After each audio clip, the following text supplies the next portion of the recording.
অর্থনৈতিক স্বস্তি ও নিরাপত্তা দেয়া না গেলে অন্তর্বর্তী সরকারের সংস্কার সফল হবে না। পাশাপাশি দুর্নীতির সম্পদ জনগণকে ফেরত দেয়া না গেলে বিপ্লবের সুফল মিলবে না, এমন মন্তব্য করেছেন অর্থনীতিবিদ ডক্টর দেবপ্রিয় ভট্টাচার্য।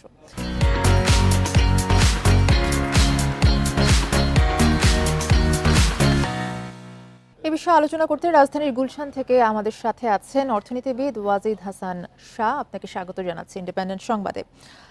আপনার কাছে প্রথম প্রশ্ন হচ্ছে, অর্থনৈতিক স্বস্তি এবং নিরাপত্তা দেয়া না গেলে অন্তর্বর্তী সরকারের সংস্কার সফল হবে না বলে মনে করছেন ডক্টর দেবপ্রিয় ভট্টাচার্য। কেন তা দেয়া যাচ্ছে না? আপনি যদি চিন্তা করে দেখেন, 15 বছরের দুঃশাসনের সমাধান যদি আমরা 2-3 মাসের মধ্যে করে ফেলতে পারি, তাহলে পৃথিবীতে মানে যতই সমস্যা হোক না কেন, প্রত্যেকটা অর্থনীতি কিন্তু ঘুরে দাঁড়াতো। কিন্তু আমরা বাস্তবে যদি দেখি, একটা অর্থনীতি ঘুরে দাঁড়াতে কিন্তু প্রচুর সময় লাগে।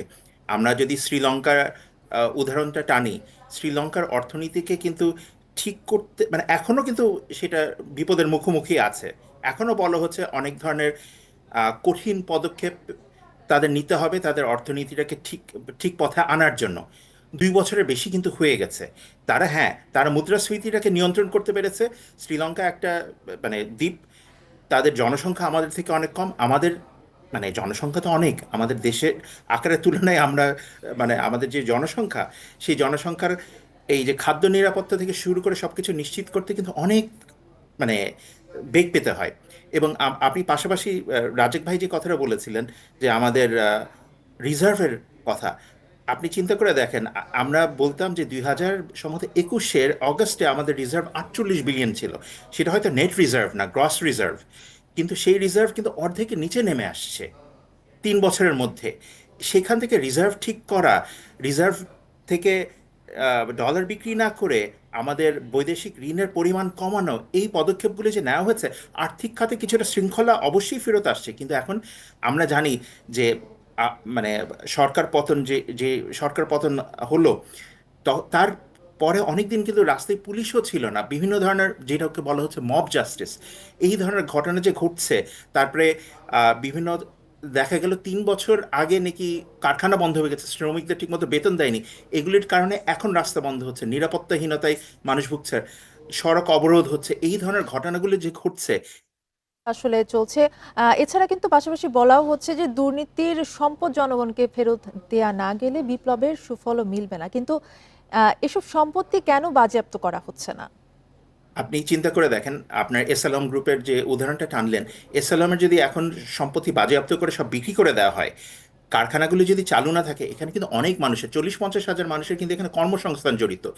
আমরা যেটা মানে আগের সরকার যে কথাটা বলতো যে অনেক উন্নয়ন হচ্ছে, কিন্তু আমরা দেখছি সেটা জবলেস গ্রোথ হচ্ছিল, বেকারত্ব কিন্তু বাড়ছিল।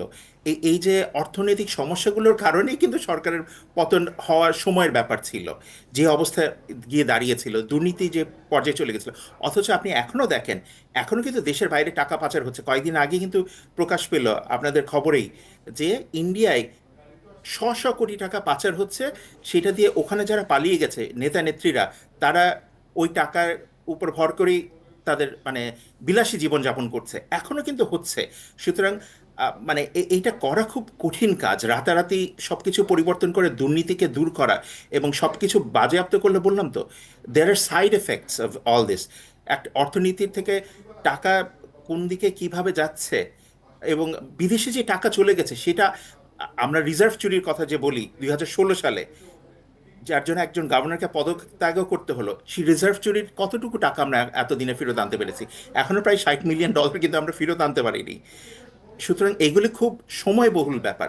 হয়তো কিছুটা টাকা আমরা ফেরত পাবো, কিন্তু সময় লাগবে। রাতারাতি এগুলি সমাধান হবে না, দুর্ভাগ্যক্রমে। পতিত সরকারের কথা বলছিলেন। পতিত সরকারের লুটপাট এবং দুর্নীতির শ্বেতপত্র প্রধান উপদেষ্টার কাছে 1 ডিসেম্বর জমা দেয়া হবে। এরপরে করণীয় কি? আমি যেমন মনে করি, স্বচ্ছতার খাতিরে এটা it should be made publicly available, সবার কাছে এই তথ্য থাকা উচিত। আমরা যেমন রিজার্ভ চুরির রিপোর্ট কিন্তু এখনো পাইনি। এই ধরনের রিপোর্টগুলোর মানে কাদেরকে চিহ্নিত করা হয়েছে, কি চিহ্নিত করা হয়েছে, কোথায় সম্পত্তি গেছে, কাদের সম্পত্তি গেছে, এগুলো আমাদের সবার জানা নাগরিক অধিকার আমাদের। আমরা একটা গণতান্ত্রিক দেশের বাসিন্দা হিসেবে এটা আমাদের অধিকার, এবং সেই অনুযায়ী পদক্ষেপ নেওয়া। আমি আবারও বলছি যে হ্যাঁ, আমরা হয়তো টাকাটা ফিরিয়ে আনতে পারবো, পাচার কিন্তু কিছু টাকা, সব টাকা কি ফেরত আসবে? মনে হয় না, কিন্তু সময় লাগবে। এবং ওই টাকাগুলো ফেরত আসলে আমাদের রিজার্ভও যেমন বুস্ট হবে, আমাদের মানে অনেক ধরনের সুবিধা হবে। কিন্তু প্রথম এবং প্রধান কাজ হলো স্বচ্ছতার সাথে সবকিছু করা, এই ব্যবস্থাগুলি যে করা।